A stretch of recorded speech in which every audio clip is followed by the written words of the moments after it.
అక్క ఇంకెప్పుడు కాకరకాయ కూర ఉండొద్దు, ఇదే నీకు లాస్ట్ వార్నింగ్. ఎప్పుడు కాకరకాయ ఎవరు తినేది?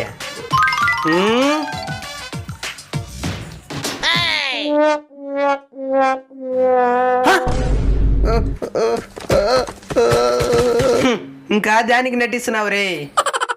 తెలిసిపోయిందా? తిని సావు.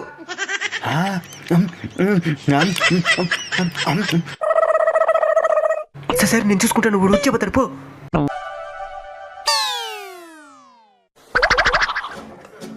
మచ్చా మచ్చా ఏమిరా? మచ్చా నీకోసం పడకేసాడు మచ్చా, వచ్చి పడుకో. ఈడేమి ఇంత ప్రేమ చూపిస్తున్నాడా? సరే పనుకున్నాం. అమ్మా ఈరోజు పడకేస్తే ఇంకొచ్చే దీపావళికి లేయాలా? సరే తమ్ముడు, నేను కొనుక్కుంటాను. సరే అక్క. నువ్వెక్కడికా? భయపడుతున్నావా?